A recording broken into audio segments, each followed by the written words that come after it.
Okay, so today we're gonna talk about a Scotch Shepherd's Hobble. I can't take any credit for this. I learned this. Kent Kuykendall taught me this. He was taught by a Scottish hillman over there in Scotland. So it's how you hobble a ewe or a sheep. You can do it for lambs, different size hobbles. Just a nylon loop with a knot down at the bottom. It's not a sliding knot, it's a fixed knot. And basically you get the sheep over on its rear end and get her sitting there. You take the loop around and make sure it's down below the hock, and then you're going to reach through the middle so that the hock is isolated by these loops. And you're simply going to take this loop and you're going to put her head through it. And she's going to lay in a typical folded sheep position. But no matter how hard she fights, she's just going to lay in that position. So if you need to lie down. If you need to transport a single sheep home in the buggy or in the back of a truck, vehicle, or whatever, and you just want her to lay there, that's kind of how you do it. And she'll lay there all day. You can go back to your vehicle, your buggy, your four-wheeler, whatever, and get medication or whatever. The reason we caught her, we use the dog and the crook, it's because she's just looking a little poor. It's getting in the winter. She got some belly on her, but you can see her backbone. She's probably a little older ewe.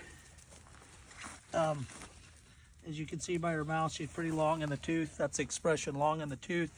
So she's kind of getting to the end of her rope. She'll probably get cold this year. So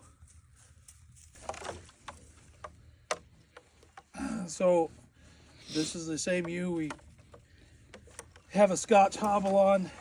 We keep Prohibit mixed in our buggy. We keep a couple warmers, but there's no scours or anything.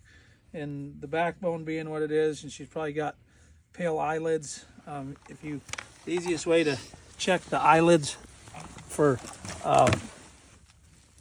anemia is if you push down on the eyeball and then push up. You can see how pink or how pale. That should be a little bit darker pink. So she is anemic.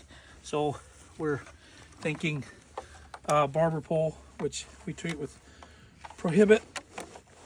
Prohibit is weight specific, so you have to kind of be decent at guessing weights. I know she looks bigger, but she's probably not even 100 pounds. Usually we do a mil per 25 pounds on this for the concentrated dosage, which is on the package of Prohibit or Levomasol. So just to be safe, I'm going to give her 3 mils of this Prohibit. She's Scotch hobbled, so it makes her easier to handle. You don't got to wrestle with her. We drench her with the Prohibit, and then we also give her a shot of thiamine to help the rumen a little bit.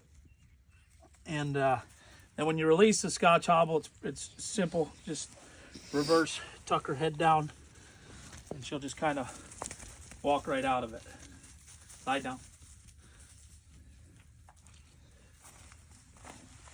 So we did the Scotch Hobble video, and so you always, like, if you have a buggy or a side-by-side, you can they're just real handy to leave.